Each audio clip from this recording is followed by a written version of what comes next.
नमस्कार, मैं रीना शर्मा अपने YouTube चैनल सुनी अनसुनी में आप सबका स्वागत करती हूँ। दोस्तों, आपने विष्णु जी के तो कई अवतारों के बारे में समय समय पर सुना ही है। राम जी, कृष्ण जी या नरसिंह अवतार, सब विष्णु जी के ही रूप थे। परंतु भगवान शिव ने भी अपने समय समय पर अपने भक्तों का कष्ट दूर करने के लिए या उनकी परीक्षा लेने के लिए कई अवतार लिए हैं। उसमें से मैं कुछ आपको अवतारों का बताऊंगी। एक अवतार लिया था उन्होंने यति नाथ के रूप में। क्या एक पर्वत पे आहू काऊ का नाम का भील दंपत्ति रहते थे और वो शिव जी के बहुत परम भक्त थे। दोनों मतलब अपना जो शिकार करना और शिव जी की भक्ति करना, वही दो उनके काम थे। एक बार यदिनाथ के रूप में शिव जी उनके पास गए और रात के लिए शरण मांगी। अब उनकी झोपड़ी में तो इतनी जगह थी, सिर्फ कि दो ही लोग रह सकते थे। तो आहुका ने अपने पति भील को आहू को कहा कि ऐसा है, आप तीर भाले के साथ बाहर झोपड़ी के रक्षा कीजिए अतिथि की, और वो आज अंदर सो जाएंगे। आहू ने कहा ठीक है। जब सुबह को सो के उठे यदिनाथ जी और भील ने तो बाहर देखा कि आहुका को जंगली जानवरों ने मार दिया था। तो उन्हें बड़ा दुख हुआ यदुनाथ जी को कि भाई मेरी वजह से ही इसकी भील की डेथ हुई है और भाई जंगली जानवर इसको खा गए। और वो शोक प्रकट करने लगे। तो भील ने कहा आपको शोक प्रकट करने की जरूरत नहीं है, हमने तो जो अतिथि का फर्ज था, अतिथि की जान बचाने का था, उसमें उनकी जान गई है, अतिथि की जान बचाने में, और अपने फर्ज निभाते हुए गई है। इसमें आपको शोक प्रकट करने की जरूरत नहीं है और आपका इसमें कोई दोष नहीं है। क्या क्या उसने उसकी चिता तैयार की भील की, आहुका की, और स्वयं उसमें क्या कहते हैं सती होने के लिए बैठने लगी।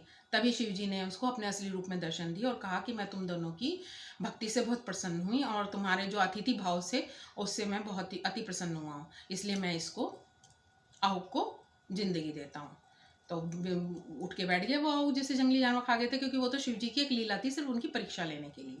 तो भील भील दंपत्ति ने उनका दर्शन किए और उन्हें बार बार प्रणाम किए। इसी प्रकार एक बार की बात है, इनका एक अवतार है अवधूत अवतार, जिसमें इन्होंने इंद्र का घमंड चूर किया था। वो कैसे क्या हुआ, एक बार बृहस्पति जी और सारे देवता इंद्र के साथ मिलके कैलाश पर्वत पर गए शिव जी के पास मिलने के लिए। जब दरवाजे पे पहुंचे वहां पे उनके द्वार पे, तो अवधूत के रूप में शिव जी ने इंद्र की परीक्षा लेने के लिए उससे पूछा कि भाई आप कौन है, उससे परिचय मांगा। तो इंद्र को तो बहुत घमंड था। इंद्र ने कहा तू कौन है, तो पहले तू बता कि तू कौन है जो हमारा रास्ता रोक रहा है, तू जानता नहीं मैं इंद्र हूँ। तो अवधूत के रूप में जो शिव जी थे उसने कहा नहीं मैं नहीं जानता तुम कौन हो, और पहले अपना परिचय दो तभी मैं अंदर जाने दूंगा। तो इंद्र को तो घमंड था बड़ा, उसे तो बड़ा गुस्सा आया। उसने जैसे ही अपना वज्र उनको अवधूत को मारने के लिए उठाया तो उनका हाथ स्थिर हो गया। अब जो हाथ स्थिर हो गया तो उसे समझ में नहीं आया, इंद्र को तो और गुस्सा बढ़ गया कि ये कौन है जिसकी वजह से मतलब मैं वज्र भी नहीं चला पा रहा हूँ। लेकिन बृहस्पति जी शिव जी की लीला जान गए और समझ गए कि ये अवधूत रूप में शिव जी हैं। तो उन्होंने शिव जी की स्तुति की, जिससे शिव जी प्रसन्न हुए और अपने असली रूप में आ गए। तो इंद्र उनको उनके रूप में देख के बार बार क्षमा प्रार्थना करने लगे और अपने घमंड के लिए उन्होंने क्षमा प्रार्थना की। तो मतलब यही है कि शिव जी ने भी उनका इंद्र का घमंड तोड़ने के लिए या अपने भक्तों की परीक्षा लेने के लिए या उनका घमंड दूर करने के लिए या उनका कल्याण करने के लिए समय समय पर बहुत सारे अवतार लिए हैं। आगे मैं कभी अपनी अपनी वीडियो में आपको उनके बारे में बताती रहूँगी। और अगर आपको सबको मेरे ये वीडियोस पसंद आ रही हैं तो प्लीज़ लाइक और सब्सक्राइब ज़रूर कीजिए। धन्यवाद।